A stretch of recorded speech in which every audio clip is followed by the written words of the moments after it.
भाजपाची सत्ता असलेल्या पुण्याच्या पिंपरी चिंचवड महापालिकेत स्मार्ट सिटीच्या नावाखाली भाजपाच्या पदाधिकाऱ्यांची संबंधित कंपनीने 700 कोटीचा भ्रष्टाचार केला। तोच प्रकार नाशिक महापालिकेतही सुरू असून शेकडो कोटींचे घोटाळे झाल्याची माहिती आहे। उठसूट महाविकास आघाडी सरकारवर भ्रष्टाचाराचे आरोप करणाऱ्यांनी आता या घोटाळ्यांचीही ईडीकडे तक्रार करावी, अन्यथा सरकार या घोटाळ्यांची चौकशी करेल, असा इशारा शिवसेनेचे संपर्क प्रमुख खासदार संजय राऊत यांनी दिला आहे। शिवसेनेच्या शाखा प्रमुख व बूथ प्रमुखांच्या संवाद मेळाव्यात ते बोलत होते। ते पुढे म्हणाले, पुढच्या महिन्यात राज्यातील महाविकास आघाडी सरकारला 2 वर्ष पूर्ण होतील। हे सरकार पाडणार अशी चर्चा करून भाजपाने तारखा जाहीर केल्या, परंतु त्यात अपयश आले। हे सरकार पुढची 3 वर्ष पूर्ण करेलच, परंतु त्यापुढील 5 वर्षेही हेच सरकार राहील, हे भाजपाने विसरू नये, असा सल्लाही दिला। देशातील महागाई वाढली, इंधनाचे दर वाढले, चीनने घुसखोरी केली, जम्मू काश्मीरमध्ये अतिरेक्यांनी उद्रेक माजविला, परंतु केंद्र सरकार त्यावर एकही शब्द बोलत नाही। 130 कोटी लोकसंख्येच्या देशात 100 कोटी लस दिल्याचा उत्सव मात्र साजरा करीत आहे, परंतु हे देखील धूळफेक असून देशात फक्त 23 कोटी लोकांनाच लस देण्यात आल्याचे पुरावे आपल्याकडे असून लवकरच हे जाहीर करू, असे सांगून राऊत यांनी सन 2024च्या लोकसभा निवडणुकीत शिवसेना देशपातळीवर आघाडीचे नेतृत्व करेल, परंतु तत्पूर्वी आगामी स्थानिक स्वराज्य संस्थांच्या निवडणुकीत तसेच विधानसभेच्या निवडणुकीत शिवसेनेचा भगवा सर्वत्र फडकला पाहिजे, असे आवाहनही त्यांनी उपस्थित शिवसैनिकांना केले। दादासाहेब गायकवाड सभागृहात जमलेले हजारो शिवसैनिक बंधू भगिनी आणि माता,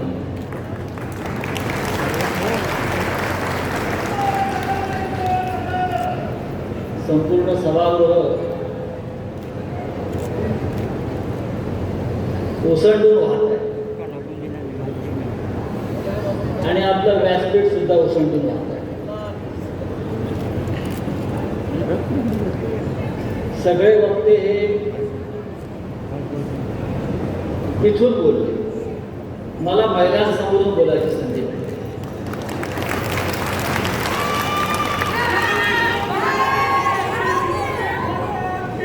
आज सकाळपासून नाशिकमध्ये खूप कार्यक्रम झाले, अनेक वॉर्डात कार्यक्रम झाले। नगरसेवकांचे विकास कामांची काही लोकार्पण सोहळे होते, काही भूमिपूजन सोहळे होते, जे प्रत्येक वॉर्डामध्ये कोटीच्या खाली नावच नाही, 70 कोटी, 75 कोटी, 100 कोटी, आणि प्रत्येक कार्यक्रमात मी आज येईल त्याला सांगत होतो, भेटेल त्याला सांगत होतो, आणि मगाशी मला माननीय उद्योजींचा फोन होता, त्यांनाही सांगितलं की नाशिकच्या प्रत्येक कार्यक्रमात आज महिलांची उपस्थिती फार जोरदार होती।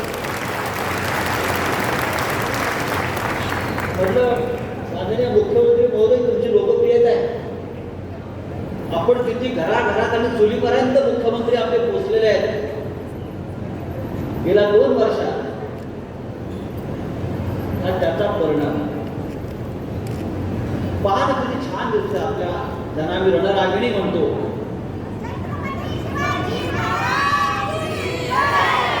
अशा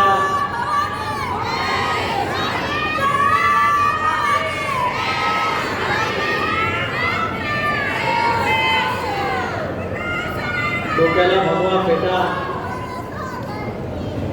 भगवा शेला, आता फक्त कबरेला तलवार लावायची बाकी।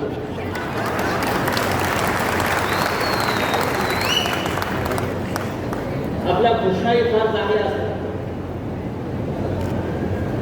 हम तुम्हारे साथ है, ही आपली घोषणा।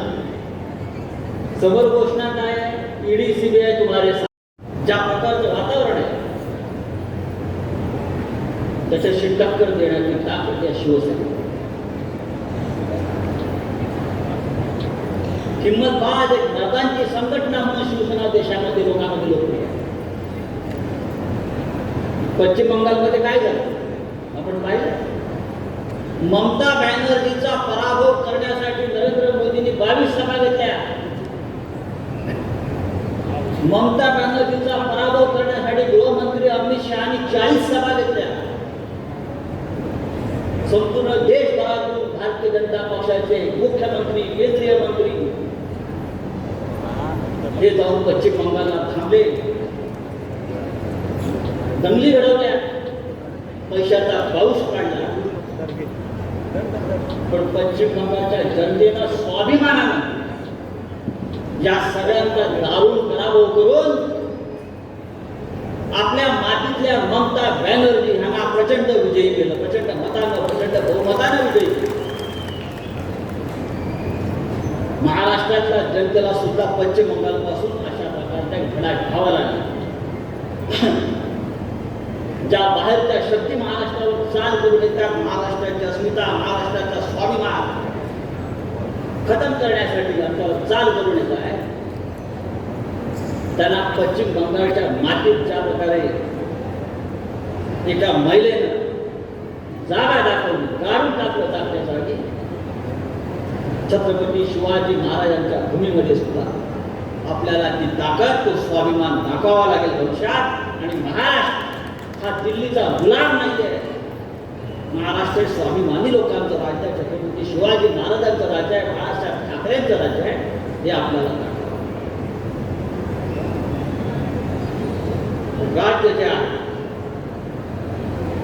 राज्यात शिवसेनेच्या नेतृत्वाखाली काँग्रेस आपल्या बरोबर आहे, राष्ट्रवादी काँग्रेस आपल्या बरोबर आहे. एका विशिष्ट अशा परिस्थितीमध्ये सरकार निर्माण झाले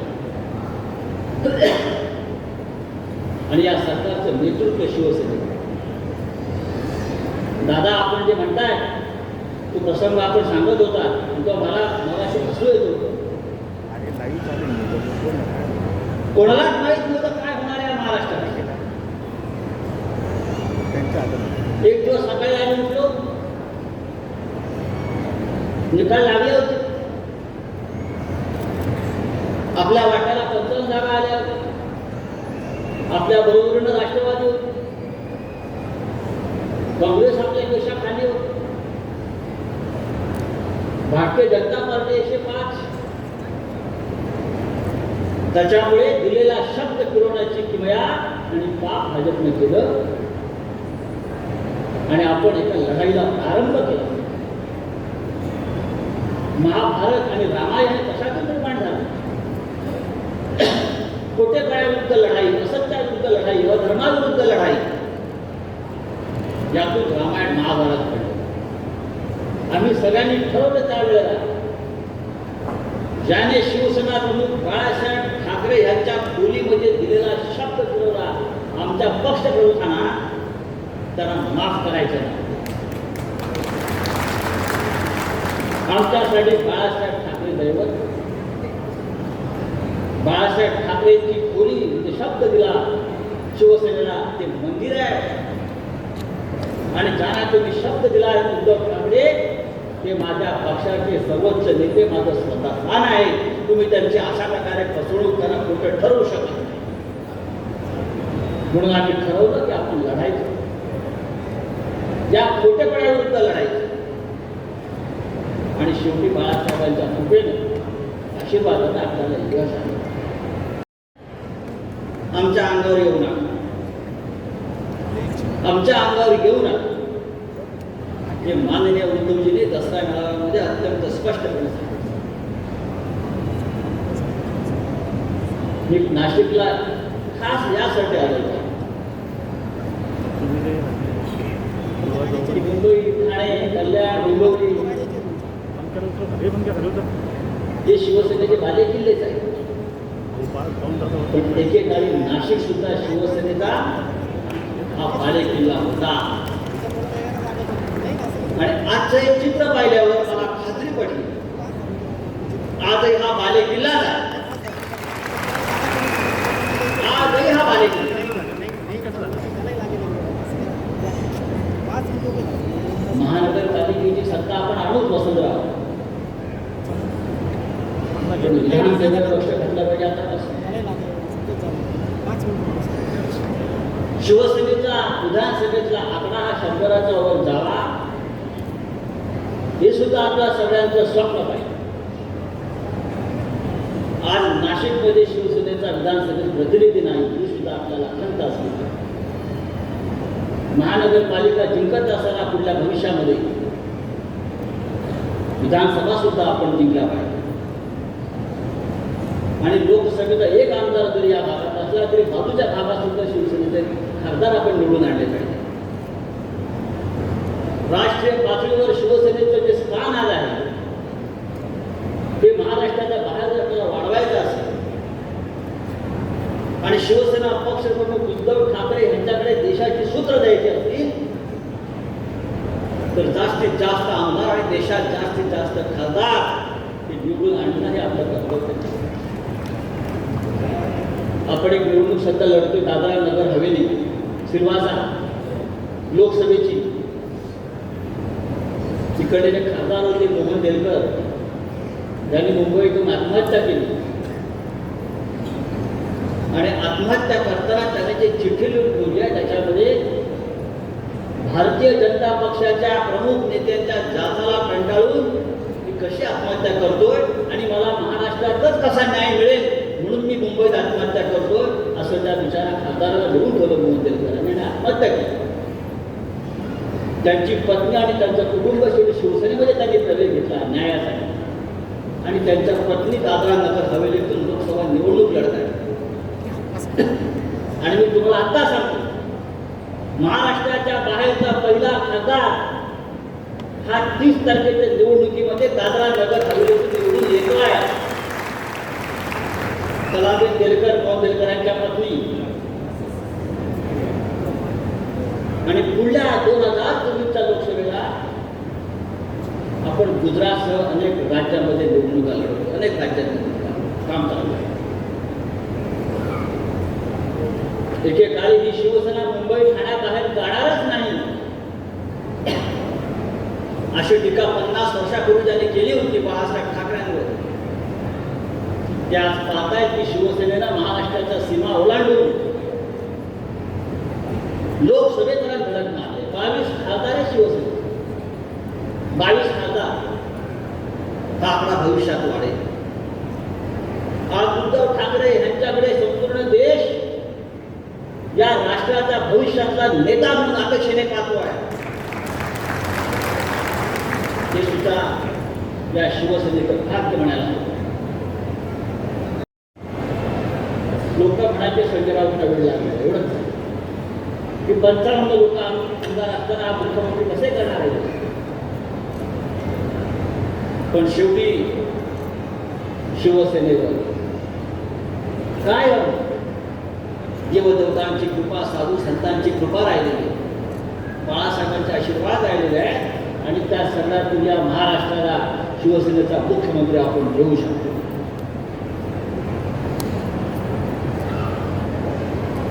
आज आपण उद्धव ठाकरे यांचं नेतृत्व घेऊन पुढे चाललो आहोत. रोज हल्ले होतात आपल्याला. रोज हल्ले होत आहेत. सगळ्यांवर हल्ले होत आहेत. जणू महाराष्ट्रामध्ये रोज फक्त भ्रष्टाचाराचं पीक निघत आहे. महाराष्ट्र आजच उद्धव ठाकरे साहेब बोलले संभाजीनगर की महाराष्ट्रामध्ये रोज कुठेतरी चरस अफू गांजाचंच पीक निघत आहे. हे आपल्या राज्याला बदनाम करण्याचं काम जे चाललेलं आहे ते आपण थांबवूया. या राज्यामध्ये उद्धव ठाकरे यांच्या नेतृत्वाखाली एक प्रगत आणि पुरोगामी राज्य आपल्याला बनवायचं. एक हिंदुत्ववादी राज्य आपल्याला बनवायचं आणि या देशामध्ये या महाराष्ट्रामध्ये एक आदर्श राज्य कसं असतं या प्रकारचं एक नवा मार्ग या प्रकारचा एक नवी दिशा आपल्याला द्यायची. नाशिक महानगरपालिका ही आपली एक प्रयोगशाळा आहे. ही आपली एक प्रयोगशाळा आहे आणि ह्याच्यामध्ये आपण हिंदुत्वापासून स्थानिक प्रश्नापर्यंत अनेक प्रश्न आपण सातत्याने. कोणी उठू नका प्लीज, बसून घ्या. मी आपल्याला इतकंच सांगेन या नाशिकच्या भूमीतून हिंदुत्वाचा हुंकार दिला गेला स्वातंत्र्यवीर सावरकरांनी. त्या सावरकरांच्या बाबतीमध्ये आज बदनामीचं सत्र कोणी उघडलं असेल तर ते भारतीय जनता पक्षाने सुरू केलं आहे. माफी सावरकरांनी मागितली अशा प्रकारचे एक वाद जो भारतीय जनता पक्षाकडून सुरू केला दिलेलं आहे त्याला सुद्धा आम्हाला उत्तर द्यायचं आहे. आम्ही हिंदुत्ववादी आहोत, आम्ही हिंदुत्ववादी राहणार. भले आम्ही या घडीत असो किंवा त्या घडीत असो, आम्हाला काही फरक पडत नाही. शिवसेनेचा मूळ विचार आणि मूळ आचार हा हिंदुत्वासंदर्भातच जोडलेला आहे. हा जो भगवा झेंडा, हा भगवा फेटा, हा भगवा विचार हा बाळासाहेब ठाकरेने आम्हाला दिला. आणि आज जेव्हा नाशिकच्या या भव्य सभागृहामध्ये जे तुफान आम्ही पाहतो तेव्हा एक खात्री पडते की बाळासाहेबांनी जे पेरलं आहे ते त्या नाशिकमध्ये उगवलेलं आहे आणि तेच उगवत राहील आणि ते त्या महाराष्ट्राला दिशा आहे. मुंबई महानगरपालिका असेल, ठाणे महानगरपालिका असेल, नाशिक महानगरपालिका असेल, जिल्हा परिषदा असतील, पंचायत समित्या असतील, ग्रामपंचायती असतील, प्रत्येक ठिकाणी शिवसेनेचा भगवा झेंडा फडकेल. यासाठी आपल्यासारख्या कार्यकर्त्याने यापुढे काम करत राहिलं पाहिजे. पक्षाचं काम करणं, शिवसेनेचं काम करणं एक नशा आहे लक्षात घ्या. शिवसैनिक म्हणून काम करणं हे एक नशा आहे लक्षात घ्या. मी सातत्यानं माझ्या आयुष्यामध्ये पक्षाचं काम करत आहे. माझ्यासारखे हजारो लाखो लोक पक्षाचं काम करत आहेत. म्हणून शिवसेनेला शिवसैनिकांच्याच मुळात हे सत्तेचे दिवस दिसत आहेत. म्हणून शिवसैनिक होणं ही आपल्या सगळ्यांसाठी एक प्रतिष्ठेची असेल.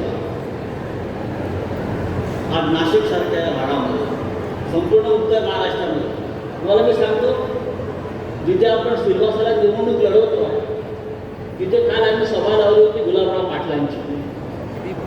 याचं कारण असं आहे, सिल्वासामध्ये 40,000 मतदार खानदेशातले आहेत. 40,000. नाशिकपासून ते नंदुरबारपर्यंत त्या खानदेशचं महत्त्व तिकडे गेलं होतं मला कळलं. बेलकरांच्या पत्नी मला म्हणाल्या की काही करून खानदेशातून नेते इकडे बोलवा. तुमच्या जळगाव, धुळे, नंदुरबार या सगळ्या नाशिक या भागातला 40,000 लोक त्या सिल्वासामध्ये काम करतात. आणि त्यांच्यासाठी शेवटी आम्हाला काम आम्ही असतो. गुलाबराव पाटलांना सभा घ्यावी लागली आणि मी या व्यासपीठावरच्या सगळ्या लोकांना सांगेन की आपण सिल्वासाला एकदा जा, एक दिवस काढा आणि आपल्या लोकांना सांगा की शिवसेनेला मतदान करा आणि महाराष्ट्राबाहेरचा पहिला खासदार शिवसेनेचा हा मोठ्या मताधिक्याने निवडून.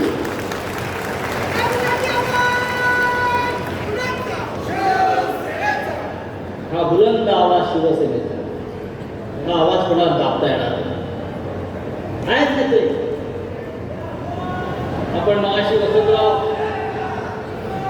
नाशिक महानगरपालिकेतला स्मार्ट सिटीचा घोटाळा आपण मगाशी उल्लेख केला. पिंपरी चिंचवड महानगरपालिकेमध्ये 700 कोटीचा घोटाळा झाला.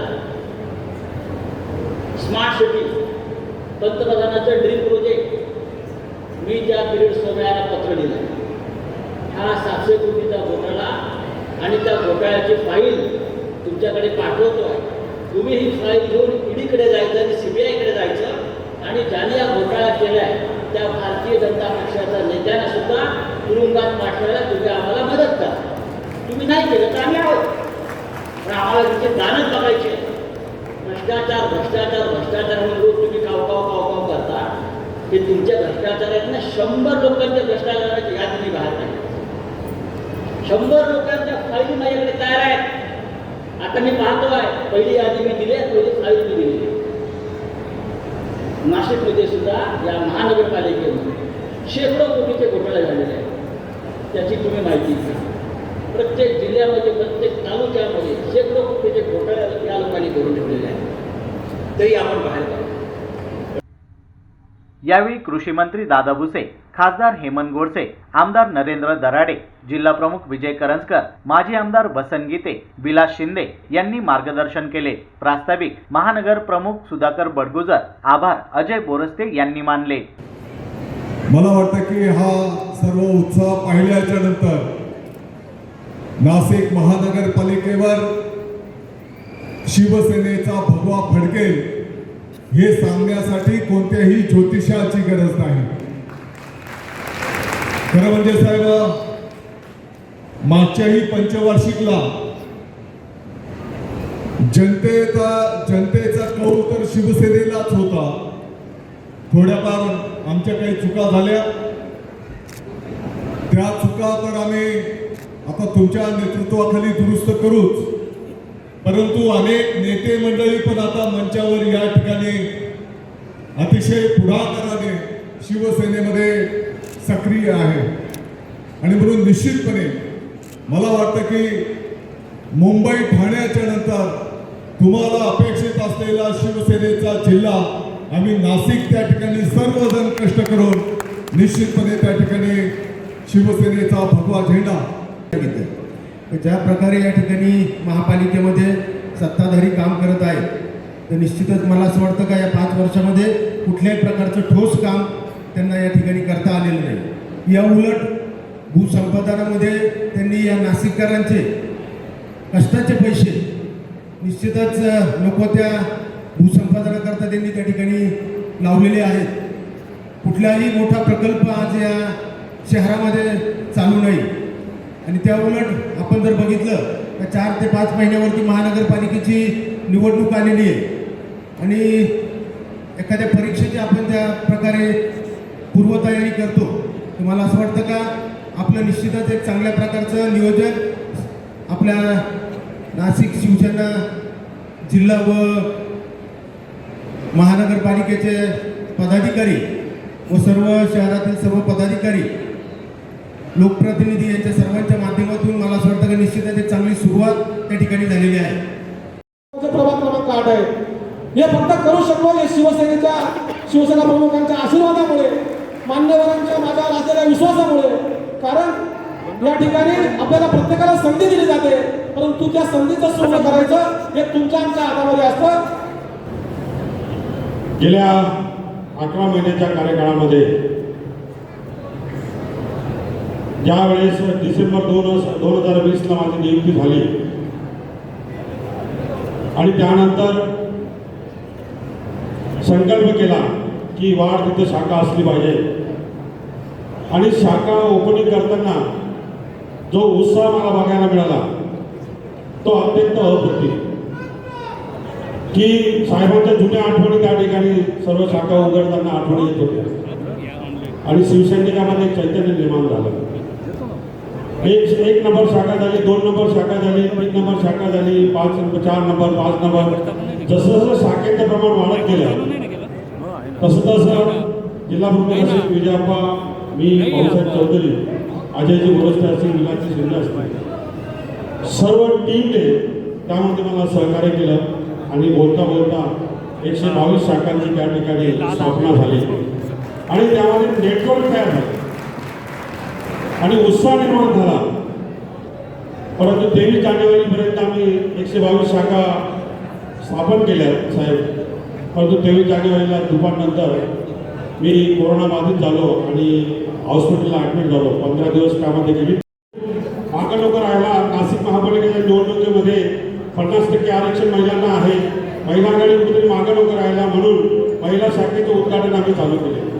जवळजवळ महिला शाखेचे उद्घाटन सुद्धा जवळजवळ 65 शाखेचे या ठिकाणी निर्मिती झालेली आहे. त्यामध्ये प्रत्येक शनिवारी रविवारी सर आम्ही हे कार्य करतो आणि भाऊसाहेब चौधरी साहेब असतील ते प्रत्येक शनिवार रविवारी नाशिक मुक्कामाला असतात आणि दिवसभर कार्यक्रमांची रेलचेल असते आमची शनिवार रविवारी. संघटनेसाठी रोज 3 तास आणि शनिवार रविवार 2 दिवस फुल टाईम असं आमचं शेड्यूल या ठिकाणी नाशिकमध्ये झालेलं आहे. त्यामुळे संघटना ही ज्या पद्धतीने चार्ज होते की निश्चितपणे नाशिक महापालिकेच्या निवडणुकीमध्ये त्याचा फायदा होईल. परंतु भाऊसाहेब चौधरी या ठिकाणी आल्यानंतर बूथप्रमुख या ठिकाणी पाहिजे, बूथप्रमुखांची स्थापना या ठिकाणी झाली पाहिजे म्हणून आम्ही बूथप्रमुखाकडे वळालो सर. आतापर्यंत 15 प्रभागाचे बूथप्रमुख आमचे व्हेरिफिकेशन झाले. त्यामध्ये 1-2 प्रभागाची अडचण आम्हाला निश्चितपणाने आहे, परंतु ती नंतर सॉल्व्ह करू सर. बूथप्रमुखांची सुद्धा नियुक्ती या ठिकाणी झालेली आहे. नाशिक महापालिकेच्या 122 वार्डमध्ये 122 वार्डमध्ये जेवढे बूथप्रमुख असतील तर साधारणतः 288 बूथप्रमुख आहेत. त्या 288 बूथप्रमुख स्थापन करण्यासाठी आमची तयारी त्या ठिकाणी चाललेली आहे सर. तर प्रत्येक विधानसभा वाईज बूथप्रमुख ह्या ज्या प्रभागामध्ये काही प्रभागात 40 बूथप्रमुख असतील, काही प्रभागामध्ये 50 असतील, अशा बूथप्रमुखांची स्थापना करून एक चांगलं नेटवर्क, शिवसेनेचं नेटवर्क या ठिकाणी तयार करण्याचा प्रयत्न शिवसेनेच्या माध्यमातून या ठिकाणी होतोय सर. निश्चितपणाने आपण केलेलं मार्गदर्शन, आपण केलेले आपले आशीर्वाद आमच्या पाठीशी आहेतच, परंतु भविष्य काळामध्ये नाशिक शिवसेनेसाठी जे जे करावं लागेल ते निश्चित करण्याचा प्रयत्न आम्ही करू सर. आपले आशीर्वाद आपल्या पाठीशी असावे एवढंच बोलतो आणि मला थांबतो सर. धन्यवाद. जय हिंद, जय महाराष्ट्र. खरं म्हणजे सगळ्यांच्या बोलण्यातून आलं महानगरपालिकेविषयी बरंच सांगता येईल साहेब. एकाने या आधी 5 वर्ष सत्ता घेताना ब्ल्यू प्रिंट दाखवून लोकांना हैराण केलं होतं. आणि ती ब्ल्यू प्रिंट वसंत भाऊ या ब्ल्यू प्रिंटच्या नावाखाली ह्या नाशिककरांना लुटलं होतं. एकाने मागच्या वर्षी आमच्याकडे सिन्नर आले होते. सिन्नरला म्हणे मी 400 कोटी देईल. 400 कोटी सिन्नरला, 200 कोटी मी भगुरला देईल. आणि नाशिकमध्ये आलं तर मोठा विक्रमच केला की हे नाशिक मी दत्तकच घेईल. म्हणजे नाशिकला दुसरं कोणी वालीच नाही, त्यांनी नाशिक डायरेक्ट दत्तकच घेऊन टाकलं होतं. आणि या नाशिकला दत्तक घेऊन मी या नाशिककरांचं खऱ्या अर्थानं कल्याण करील असे शब्द या नाशिकमध्ये दिले होते. फडणवीस साहेबांनी या नाशिकमधून मला वाटतं फॉरेस्टचं मोठं कार्यालय या नाशिकमधून तुमच्या नागपूरला नेलं. आपल्याकडे जे आरोग्य विज्ञान विद्यापीठ आहे साहेब त्याच्यातला अर्धा भाग नागपूरला नेला. म्हणजे नागपूरला दिलं तर काहीच नाही, परंतु नागपूरची लयलूट केली, या नाशिकची लयलूट केली. आज वसंत भाऊंच्या आपल्या विलासांनाच्या मुद्द्यांमध्ये बरेच मुद्दे नाशिक महापालिकेवर आले. परंतु मी एकच सांगेन, शिवसेनेने कोणाला खोटे शब्द दिले नाही. शिवसेना कोणाला कधी फसवत नाही आणि दिलेला शब्द खरा केल्याशिवाय शिवसेना स्वस्थ बसत नाही. हे तत्व आमच्या शिवसेनेचं आहे आणि ते आम्ही करून दाखवल्याशिवाय राहणार नाही. आदरणीय राऊत साहेबांचं स्वप्न आहे आणि साहेब आम्ही खऱ्या अर्थानं तुमच्या स्वप्नाचा पाठलाग, मग भाऊ असतील, इकडे सुधाकर भाऊ असतील, ही सगळीच मंडळी, विनायक भाऊ, वसंत भाऊ, आम्ही सगळेजण एक संघ एक दिला. आणि दादाजी तुम्हाला त्या दिवशी शब्द दिला की नाशिकवरती कुठल्याही परिस्थितीमध्ये भगवा फडकल्याशिवाय राहणार नाही आणि ते करून दाखवेपर्यंत आम्ही स्वस्थ बसणार नाही. आणि म्हणत असतो, मुट्ठी में कुछ सपने लेकर भरकर जेबों में आशा है, दिलों में है अरमान यही कुछ कर जाए. सूरज सा तेज नहीं हम में, दीपक सा जलता देखोगे. अपनी हद रोशन करने से तुम हमको कब तक रोकोगे. येणाऱ्या काळामध्ये साहेब आपल्याकडे सगळ्या नगरपालिकांवरती, म्हणजे इगतपुरी असेल, सिन्नर असेल, भरूर असेल, हा भगवा आहे तो अबाधित राहील. जिल्हा परिषदेवर भगवा आहे तो अबाधित राहील. आपल्या कार्यक्षेत्रातल्या सगळ्या पंचायत समित्यांवरती भगवा आहे तो अबाधित राहील. महानगरपालिका ही जी तुमची खंत आहे ती आम्ही पुरी करेपर्यंत स्वस्थ बसणार नाही, हे अभिवचन मी तुम्हाला देतो. बोलण्यासारखं खूप आहे, परंतु मी तुम्हाला दिलेला शब्द आम्ही सगळेजण मिळून या ठिकाणी खरा करून दाखवू. या ब्ल्यू प्रिंट असतील, हे दत्तक नाशिक असतील, या सगळ्यांची वाट लावून या ठिकाणी कुठल्याही परिस्थितीमध्ये सर्वच यंत्रतंत्र सर्वत्र तुम्हाला भगवा फडकून दाखवू, एवढंच अभिवचन तुम्हाला देतो. या सभेत संपर्क नेते भाऊसाहेब चौधरी, माजी आमदार योगेश घोलप, सुनील बागुल, दत्ता गायकवाड, विनायक पांडे, सुवर्णा मटाले, नयना घोलप, मंदा दातीर आदी उपस्थित होते. शिवसेनेचा संवाद मेळावा सुरू असताना भाजपाचे नगरसेवक विशाल संगमनेरे यांनी व्यासपीठावर प्रवेश करून खासदार संजय राऊत यांचा पुष्पगुच्छ देऊन सत्कार केला. त्याचा आधार घेत आपल्या भाषणात राऊत यांनी ही नुसतीच सुरुवात असल्याचे सांगितले. कालपासून भाजपाचे 17 ते 18 नगरसेवक आपल्याला भेटून गेले असून आगे देखो क्या क्या होता है असे म्हणत भाजपाचे अनेक लोक संपर्कात असल्याचा दावा केला आहे. आपल्याकडे भ्रष्टाचाराच्या 100 फायली असून वेळ पडल्यास त्याही बाहेर काढल्या जातील असा इशाराही खासदार संजय राऊत यांनी दिला.